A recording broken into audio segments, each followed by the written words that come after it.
My husband threw wine in my face when I refused to pay the bill at the fancy restaurant his mother chose. "Pay the bill or this ends here," he demanded, as his mother laughed. But what happened next left the entire place silent. This isn't just a story about a glass of wine, or a fancy dinner. It's about how 15 years of calculated cruelty shattered in one shocking, crimson splash, and how I finally found the courage to reclaim not just my life, but a future I didn't even know was possible.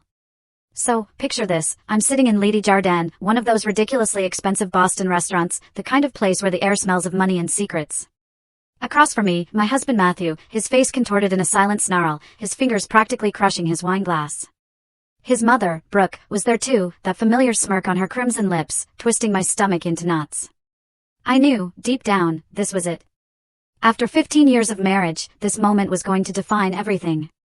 "I can't pay for this dinner, Matthew," I said, trying to keep my voice steady. "You know I've been helping my sister with her medical bills.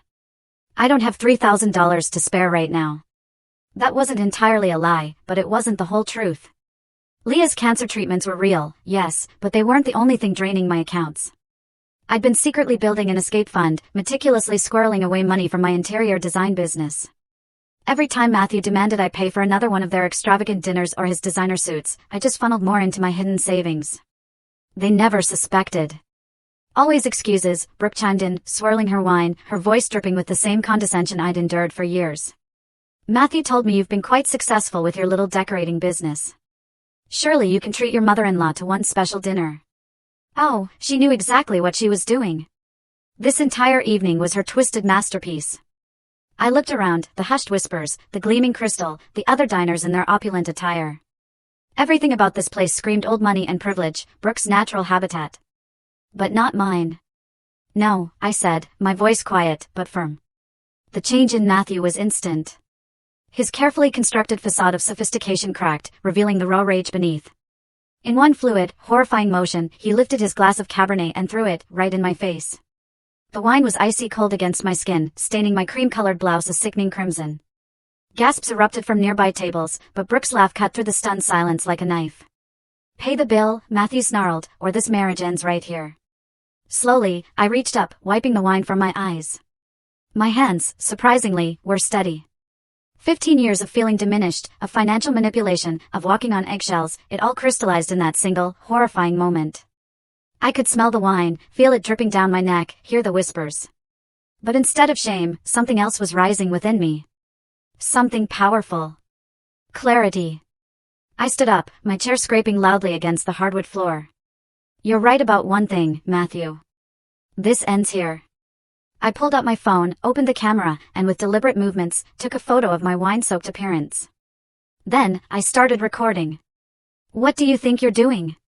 Matthew sputtered, lunging for my phone. I stepped back, keeping the camera trained on him. "Creating evidence," I replied, my voice stronger than I'd ever heard it. "Would you like to throw something else at me? Perhaps explain to everyone here why you think it's acceptable to assault your wife when she refuses to pay for your mother's extravagant demands?" Brooke's smirk vanished. "You ungrateful little, Mrs. Harrison." A new voice, calm and grave, cut her off. The restaurant manager was at our table. "I'm going to have to ask you and your son to leave immediately." He turned to me. "Ma'am, would you like us to call the police?" Matthew stood so quickly his chair toppled backwards. "You wouldn't dare." I kept recording. Try me. What happened next changed everything. Not just for me, but for the dozens of witnesses, for the legal system that would soon get involved, and for the women who would later tell me my story gave them courage. But in that moment, all I knew was that I had finally found my voice. The wine was still dripping down my neck when I made the call that would start my new life. But first, I had one more thing to say to the man who thought he could break me with a glass of wine and 15 years of control. "You know what the funny thing is, Matthew?" I said, looking him dead in the eye. "I've already paid for this dinner. I've been paying for everything for 15 years. My dignity. My freedom. My sense of self. But not anymore. Check your joint account tomorrow. I think you'll find it makes for some interesting reading." The look on his face told me he finally understood. I wasn't just ending our marriage. I was taking back my life. The police officer, Andrea Taylor, had kind eyes that didn't quite match her stern expression. We sat in a quiet corner of the precinct as she reviewed my statement. The wine on my blouse had dried to a dull burgundy stain. Mrs. Harrison, Rebecca, I corrected her. Just Rebecca Porter. I'm going back to my maiden name. She nodded, making a note. Rebecca, you mentioned this isn't the first incident? My hands tightened around the lukewarm coffee cup. Through the precinct windows, I could see dawn breaking over Boston, painting the sky in pink and gold. I hadn't slept, but I felt more awake than I had in years. The wine throwing? That was new, I told her. Matthew always preferred less visible methods. Financial control. Emotional manipulation. Isolation. Did you know I haven't seen my best friend, Claire, in 3 years? He convinced me she was jealous of our marriage, trying to sabotage it. I believed him. I took a sip of the bitter coffee. But the real masterpiece was how he handled money. Every time my design business succeeded, he found ways to drain my accounts. Emergency investments. Family obligations. Guilt trips about not contributing enough to our future. Meanwhile, his mother orchestrated expensive dinners and vacations that I was expected to fund, while they both reminded me how lucky I was to be part of their world. Officer Taylor's pen moved steadily across her notepad. And last night, you mentioned something about a joint account? A small smile crossed my face. Ah, yes. That was my insurance policy. I explained how 2 years ago, I started documenting everything. Every transaction, every manipulation, every incident. I opened a separate account, moving small amounts of money, nothing that would trigger suspicion, just enough to build a safety net. I also kept meticulous records of how Matthew used our joint account for personal expenses while claiming business deductions. The IRS would be very interested in those records. Is that why you were recording at the restaurant? Partly. But mostly because I knew what would happen when Matthew checked the joint account this morning. I paused, letting the silence hang.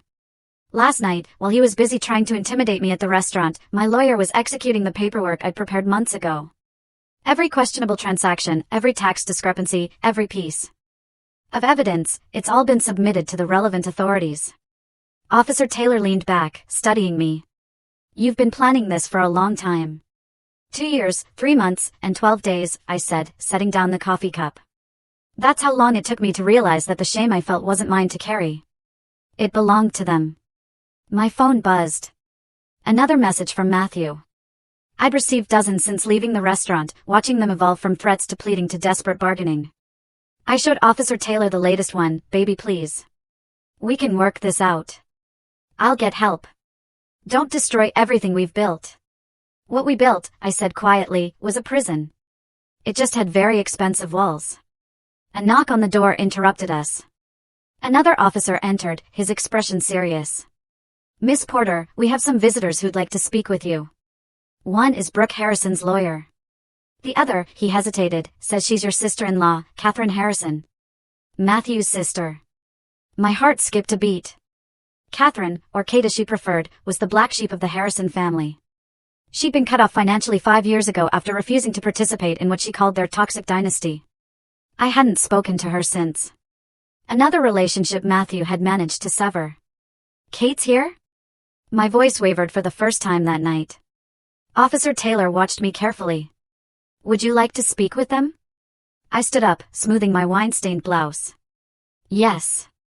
But first, there's something you need to know about the Harrison family business. Something Kate and I are probably the only ones brave enough, or stupid enough, to tell you. The officer raised an eyebrow. What's that?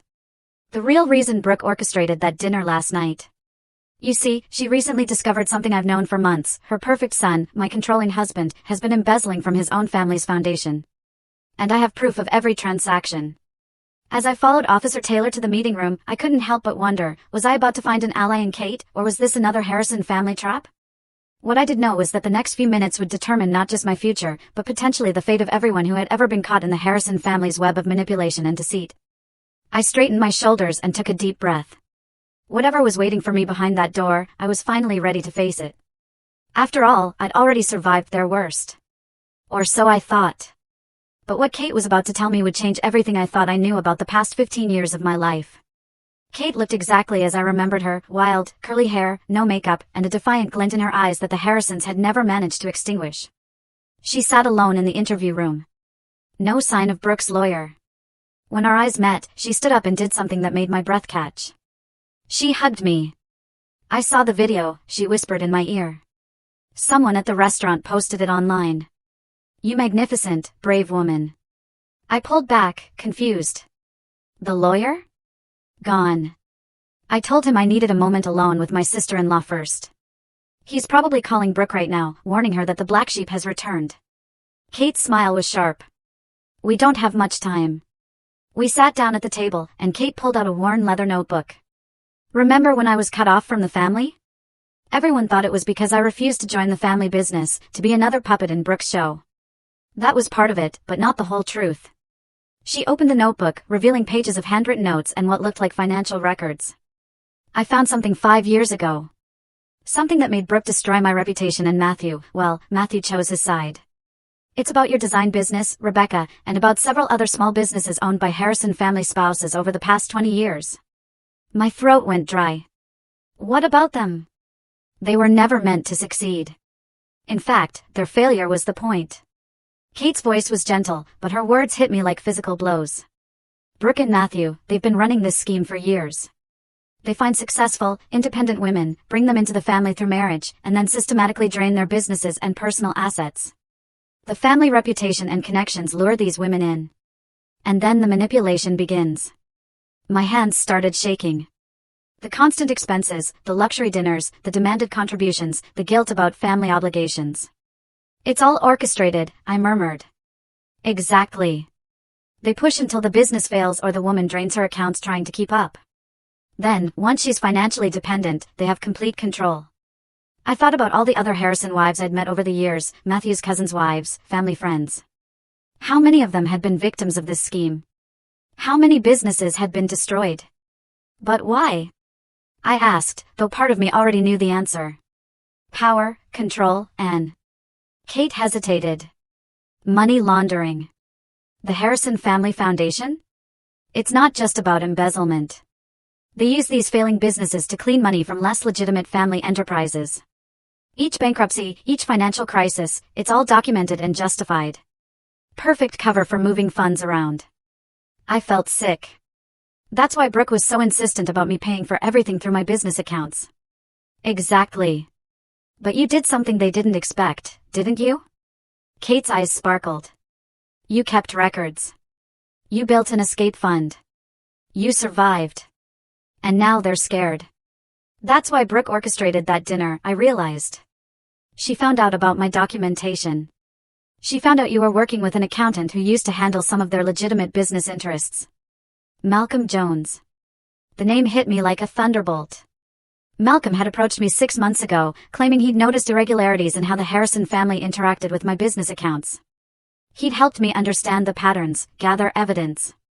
They've been trying to locate all copies of your records. A knock on the door made us both jump. Officer Taylor entered, her expression serious. Rebecca, we just got a call from your sister Leah's nurse. There's been an incident at the hospital.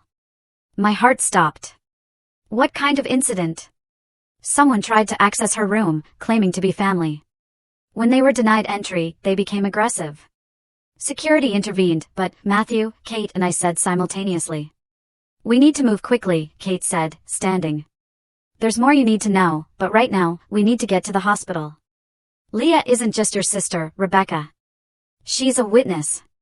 3 years ago, before her cancer diagnosis, she'd worked as a bookkeeper for one of the Harrison subsidiary companies. The pieces started falling into place, Leah's sudden illness, the timing of her cancer diagnosis right after she'd left the Harrison company, Matthew's insistence on being involved in her medical care. Oh God, I whispered. They've been monitoring her all this time, haven't they? Using her illness to control me. Kate squeezed my hand. We're going to end this, Rebecca. But first, we need to get to Leah. As we rushed out of the police station, my phone buzzed with a text from an unknown number. The message contained only 4 words, but they made my blood run cold. You should have paid. What waited for us at the hospital would test everything I thought I knew about love, loyalty, and the true price of freedom. But this time, I wasn't facing it alone. The hospital corridor seemed endless as Kate and I ran toward Leah's room, Officer Taylor close behind us. The fluorescent lights cast harsh shadows, making everything feel surreal. My wine-stained blouse drew curious glances, but I barely noticed. All I could think about was my sister. Leah had always been the strong one. Even through her cancer treatments, she'd maintained her quiet dignity, her gentle humor. Now I understood why she'd given me those odd, searching looks whenever Matthew visited her. She'd known. She'd known all along. We rounded the corner to her floor and found 2 security guards outside her room. My heart lurched when I saw the disarray in the hallway, a knocked-over cart, scattered medical supplies. But it was the sound coming from Leah's room that made me break into a run. My sister's voice, clear and angry, "I told you to get out." I burst into the room and froze. Leah was sitting up in her hospital bed, thin but alert, her headscarf slightly askew. Brooke Harrison stood at the foot of her bed, immaculate in designer clothes that probably cost more than Leah's monthly medical bills. But it was the third person in the room that made my blood run cold, Malcolm Jones, the accountant who'd helped me gather evidence against the Harrisons. He stood beside Brooke, looking nothing like the sympathetic ally who'd guided me through documenting the family's financial abuses. Brooke's voice dripped honey-coated venom. "How good of you to join us. We were just having a lovely chat with your sister about old times, about loyalty, about family secrets." Leah's eyes met mine, and I saw a lifetime of unspoken words pass between us. "They tried to buy my silence," she said quietly. "Again. The first time was 3 years ago, wasn't it?" I moved to my sister's side, taking her hand. "It was cold. Right before your diagnosis." Malcolm cleared his throat.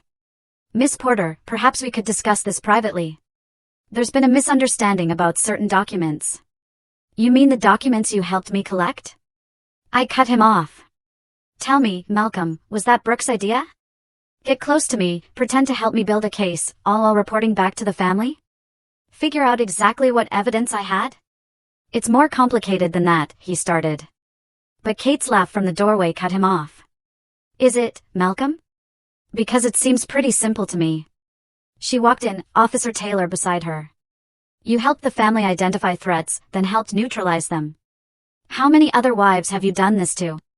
How many other businesses have you helped destroy?" Brooke's composure cracked, just slightly. "Catherine, still playing detective, I see. Did you tell Rebecca why you really started investigating the family? About your own failed business ventures? You mean the business you and Matthew sabotaged?" Kate's voice was steady. "The one you destroyed because I wouldn't play along with your schemes?" "Yes, Brooke, I told her everything." Leah's hand tightened around mine. "Becca," she whispered. "The notebook in my bedside drawer." I reached over and pulled open the drawer. Inside was a worn leather journal, similar to Kate's, but older, more worn. Brooke took a step forward, but Officer Taylor moved to block her path. "3 years ago," Leah said, her voice gaining strength, "I found irregularities in the books. Not just in the company I worked for, but patterns across multiple Harrison businesses. I started keeping records." She nodded at the journal. "Then I started getting sick. At first, just small things, dizzy spells, fatigue. When I finally got diagnosed, are you suggesting?" Brooke's voice was dangerous. "I'm not suggesting anything," Leah met her gaze steadily. "I'm stating facts. I kept copies of everything I found. The original records are safe with my lawyer, sealed with instructions to be opened if anything happens to me. Did you really think I wouldn't protect myself? Protect my sister?" Malcolm moved toward the door, but Officer Taylor stepped into his path. "Going somewhere?" What happened next seemed to unfold in slow motion. Brooke reached into her designer handbag. Kate shouted a warning. I threw myself in front of Leah's bed, but it wasn't a weapon Brooke pulled out. It was a phone. "Matthew." She spoke into it, her voice ice cold. "It's time for Plan B." The hospital room's lights flickered, then went out completely. In the sudden darkness, I heard Leah gasp, Kate curse, and the sound of running footsteps in the hallway. When the emergency lights came on seconds later, Brooke and Malcolm were gone. But they'd left something behind. Leah's medical chart, with a new page added to the front. What was written there would change everything we thought we knew about my sister's illness, the Harrison family's reach, and just how far they'd go to protect their secrets. I picked up the chart with trembling hands. And as I read, I finally understood why Matthew had been so insistent on controlling Leah's medical care. The truth was far worse than anything we'd imagined. The emergency lights cast an eerie glow over Leah's medical chart as I read, my hands shaking. Dr. Emily Jones, no relation to Malcolm, thank God, stood beside me, her expression growing darker with each page we reviewed. "These treatment protocols," she said, pointing to a series of entries, "they're not standard for your type of lymphoma. In fact," she flipped through more pages, her frown deepening, "some of these medications shouldn't have been prescribed together at all. The combination would have." She stopped, looking up at Leah with horror. Would have what? I demanded, though part of me already knew. Would have mimicked and exacerbated symptoms of the cancer, Leah finished quietly, her voice hoarse. Making me sicker, while making it look natural. Matthew insisted on using their family doctor for my prescriptions, said it was all covered by their private insurance. She laughed bitterly. I knew something was wrong when I started getting worse after each new medication, but by then I was too weak to fight it. Kate was examining the new page Brooke had left. Look at this. It's a liability waiver, backdated 3 years, with Leah's forged signature. They were covering their tracks, creating a paper trail to protect themselves in case anyone started asking questions. Officer Taylor took photos of every page while speaking quietly into her radio. 2 more officers had arrived and were taking statements from the hospital security guards about Brooke and Malcolm's exit. Your original doctor, Dr. Jones said suddenly, before the Harrison family doctor took over? Do you remember their name? Leah closed her eyes, thinking. Dr. Patel. Anjali Patel. She seemed concerned when I told her I was switching doctors. Tried to warn me about something, but Matthew was there and she looked at me. That was right after you married him, Becca. I didn't want to cause problems for you. My throat tightened. While I'd been trapped in Matthew's web of financial manipulation, my own sister had been slowly poisoned, and I'd been too blind to see it. The generous offer to cover her medical expenses, his insistence on being involved in her care, the way he'd isolated both of us from our other friends and family. It had all been part of their plan. We need to find Dr. Patel, Kate said firmly. She might have records from before the Harrison doctor took over, something to show Leah's original condition. Already on it, Officer Taylor replied, typing on her phone. And we've got officers looking for Brooke and Malcolm. The hospital security cameras caught them leaving in a black SUV heading east. They'll be going to the lake house, I said suddenly. Everyone turned to look at me. The Harrison family lake house in Vermont. It's where they keep their most sensitive documents. Matthew told me once, when he'd had too much to drink, said his father taught him that every family needs a vault. Leah started to speak, but suddenly began coughing violently. Dr. Jones rushed to check her vital signs while I held my sister's hand, feeling more helpless than ever. Your numbers are dangerously low, Dr. Jones said after examining Leah. We need to start counteracting these medications immediately. I'm ordering new blood work and calling in a specialist.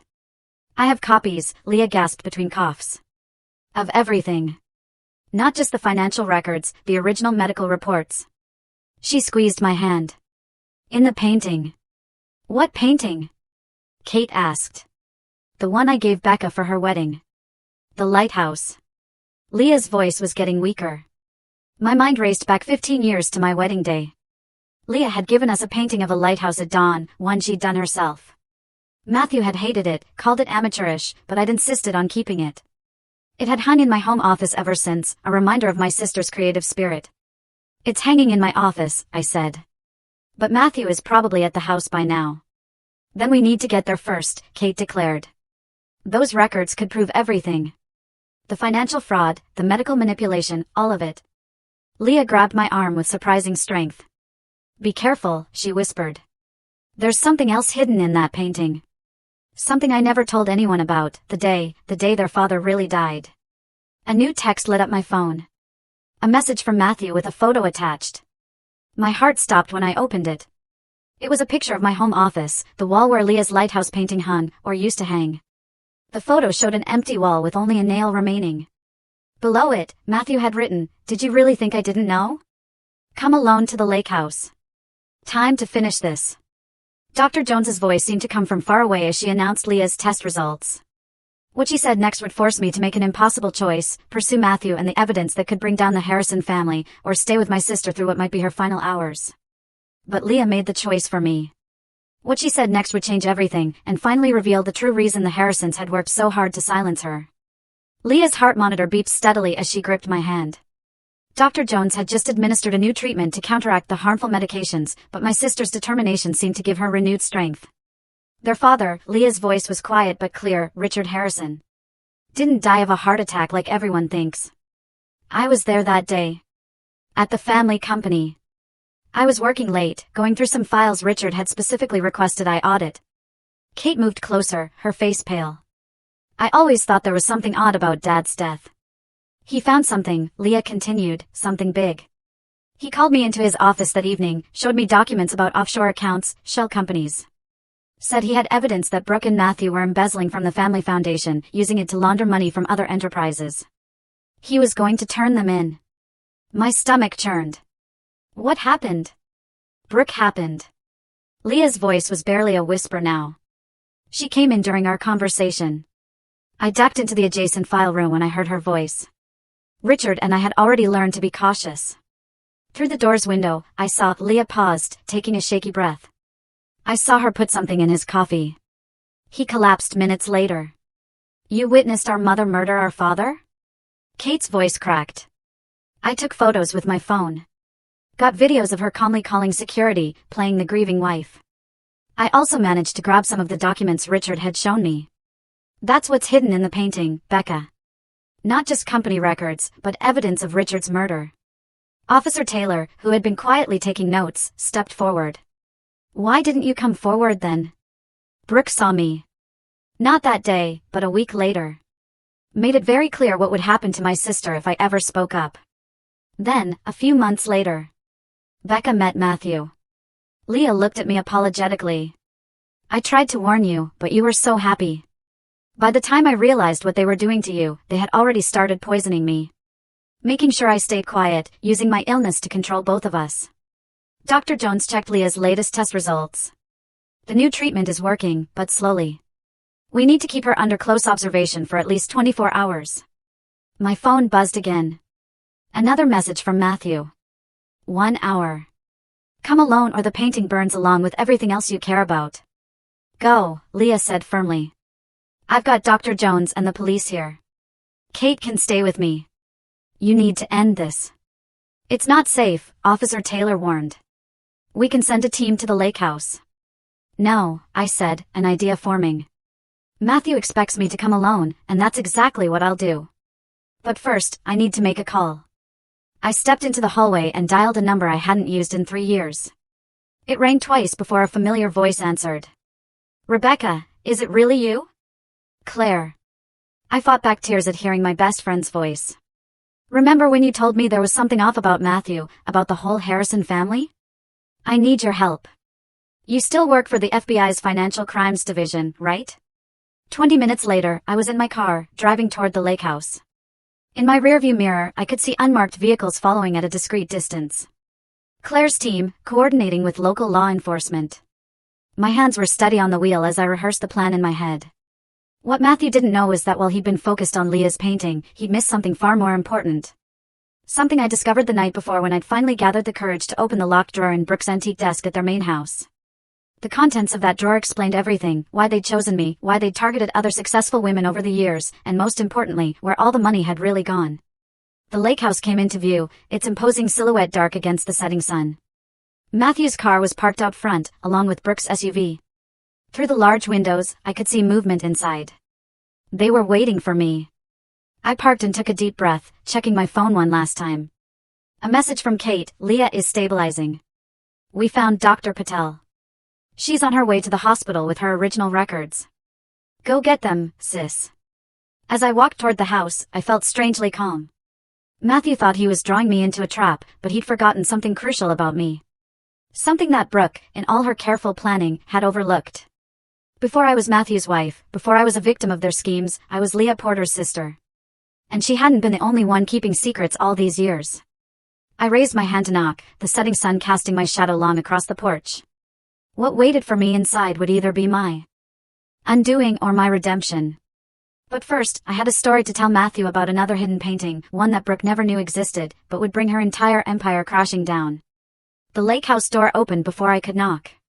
Matthew stood there, his usual polished appearance slightly disheveled, his eyes wild. The familiar scent of expensive scotch wafted from him, his father's brand.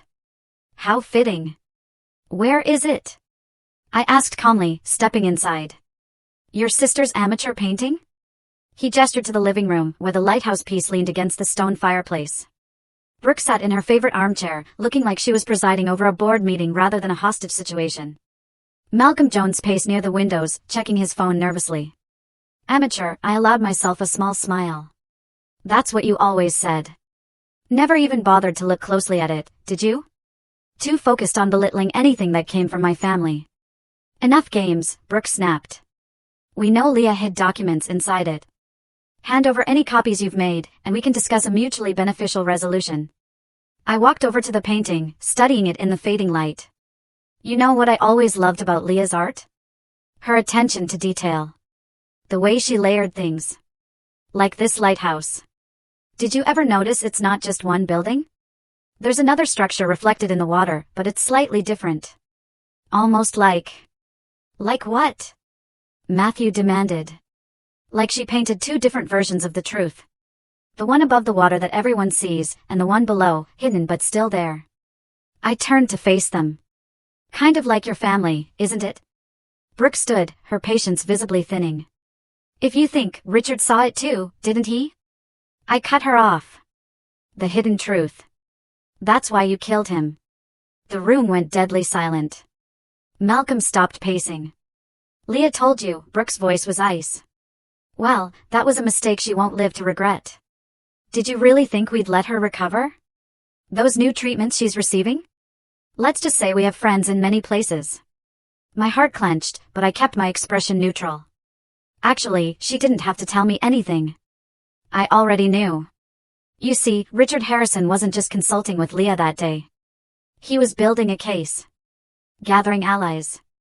And one of those allies was my father. Matthew took a step forward. What are you talking about? Your father died in a car accident 12 years ago. Did he? I pulled out my phone and opened a photo. This was taken the day before Richard died. Security footage from a cafe in Burlington. I held it up, showing Richard Harrison sitting with my father, documents spread between them. Dad was a forensic accountant. He'd been tracking your family's activities for years. When he got too close, I let the sentence hang. Brooke's composure cracked, just slightly. You're bluffing. Am I? Where do you think I learned to keep such detailed records, to build evidence so carefully? Dad taught me everything. Before you had him killed. And I've been planning this moment since the day Matthew first asked me out. I turned to my husband. Did you really think it was coincidence that you met me at that charity gala? That I just happened to be the successful businesswoman you were looking for? Matthew's face went pale. You knew all this time? I knew what you were. What your family did to successful women, how you trapped them, drained them, destroyed them. Leah wasn't just helping me gather evidence these past few years. She was helping me finish Dad's work. I walked to Brooke's chair and reached behind it, feeling for the hidden latch Dad had told me about years ago, the one Richard had shown him. A small panel in the wall clicked open. Richard didn't just keep evidence at the office, I said quietly. He kept his most damaging files right here, in his wife's favorite room, behind her favorite chair. Watching her every day, waiting for the right moment. When he died, Dad took over. When they killed Dad, I stepped in. And now, suddenly, lights flooded the house from outside. Sirens wailed. Claire's voice came through a megaphone, FBI. The house is surrounded. Malcolm bolted for the door, but was met by agents rushing in. Matthew lunged for the painting, but I was faster. I grabbed it and swung it hard, connecting with his jaw. He sprawled backwards, stunned more by the betrayal than the blow. Brooke remained seated, her face a mask of cold fury. You won't win, she said softly. You have no idea how far our influence reaches. I pulled out a final photo from my pocket and placed it in her lap. Her hands trembled as she recognized it. Richard and my father. But there was a third person in the photo, a young woman with wild, curly hair. Kate, Brooke whispered. Your own daughter? I nodded. She didn't just start investigating 5 years ago. She's been part of this since the beginning. Everything she did, getting cut off from the family, starting her own business and letting you destroy it, it was all to make you feel safe, to keep you from looking too closely at her real work. As the FBI agents moved in with handcuffs, I picked up Leah's painting. By the way, there aren't any documents hidden in here. Leah's art was always just art. Beautiful. Honest. Real. Everything your family couldn't understand or control. But what happened next would prove that even I hadn't uncovered all the Harrison family secrets. Brooke's last words to me before they took her away would lead to one final revelation. One that would change not just my life, but the lives of every woman the Harrisons had ever victimized. As the FBI agents led Brooke toward the door, she stopped and turned to me. Her perfectly manicured hands were cuffed, but she maintained her regal posture. For a moment, I saw something in her eyes I'd never seen before. Respect, she said quietly. You remind me of someone. A woman I used to be. Before I made my choice. What choice was that? I asked, though part of me didn't want to know. To become the predator instead of the prey. Brooke's smile was bitter. 30 years ago, I was you. A successful interior designer with my own business. Then I met Richard Harrison's father, Charles. He did to me exactly what we've done to others. Destroyed my business. Isolated me. Trapped me. Matthew, being handcuffed nearby, jerked his head up. Mother! But instead of fighting back, Brooke continued, ignoring her son. I learned. I watched. And when Charles died, not accidentally, I assure you, I decided to turn his weapon against others. Richard never knew. He thought he'd married a society woman, never realizing I was recreating his father's scheme, making it more sophisticated, more profitable. The revelation hit me like a physical blow. You were the first victim. I was the last victim, she corrected. And the first perpetrator.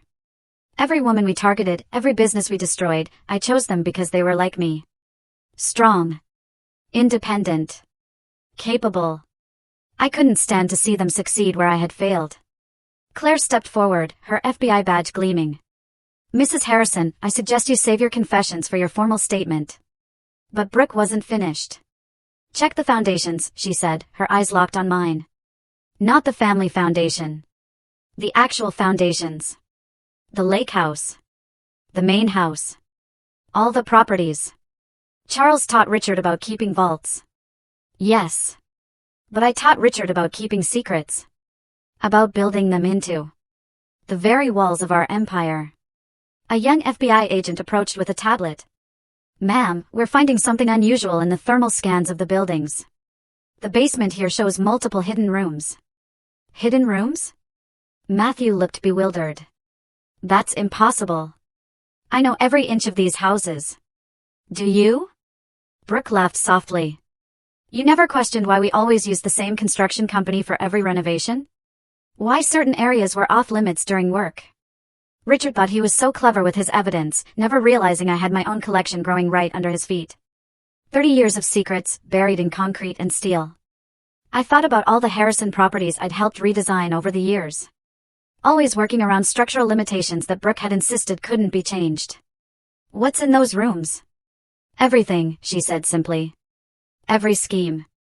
Every victim. Every crime. Not just ours, but going back to Charles's time. I kept it all.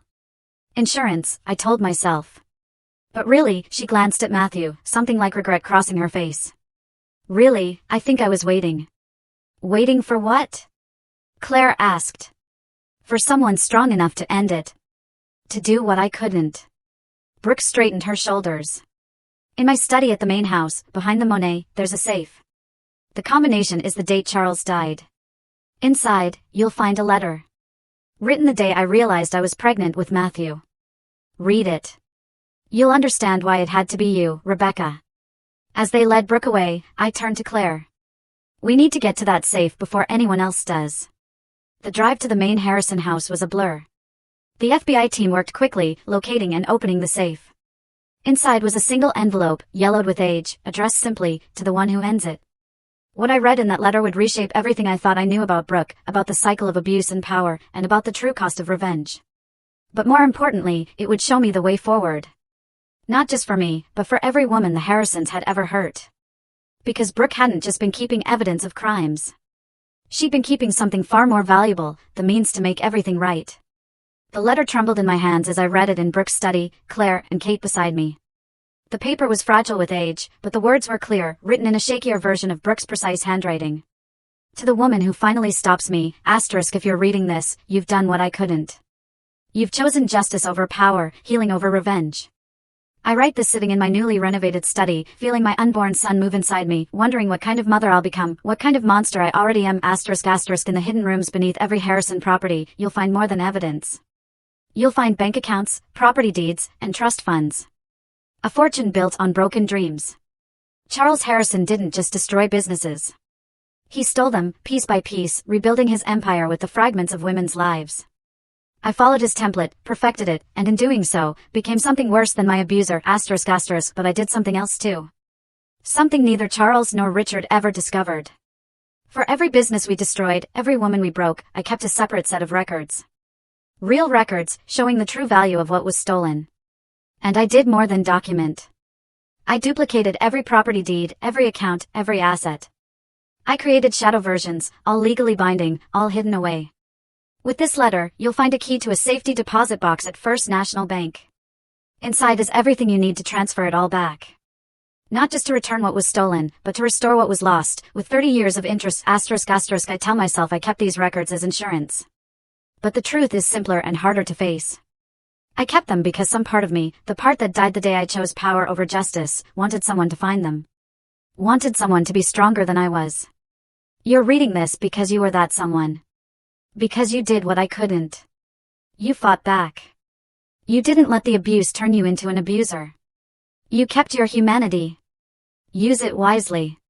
Use it better than I did. * Brooke Harrison, April 15, 1990. 3 months later, I stood in the newly renovated Harrison Foundation building. Now, the Eyes Open Foundation for Women's Economic Justice. The hidden rooms had yielded exactly what Brooke promised, the means to restore everything the Harrison family had stolen, with interest. But they'd revealed something else too, something Brooke hadn't mentioned in her letter. Ready? Kate asked, adjusting the sign above the building's entrance. I nodded, watching as women began arriving for the foundation's opening day. Many were familiar faces, Harrison victims, now survivors, each carrying their own stories of loss and resilience. But they weren't here just to receive restitution. They were here to help guide it, to ensure that what happened to them never happened to anyone else. Leah, now in remission thanks to proper treatment, stood beside me. The proper medical care, funded by the recovered assets, had reversed much of the damage done by the Harrisons' deliberate poisoning. Did you ever think when you married Matthew that it would end like this? She asked. No, I admitted, watching as Claire led a workshop on recognizing financial abuse. But I never thought Brooke would help us fix it either. That had been the final surprise in the hidden rooms, journals, dozens of them, chronicling Brooke's struggle with what she'd become.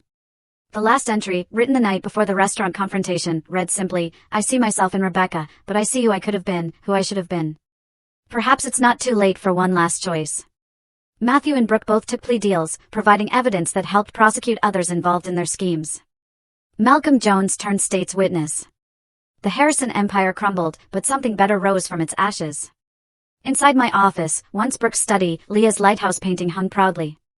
I understood now why she painted that double image, the truth above reflecting a deeper truth below, just like Brooke's final act had reflected her original self.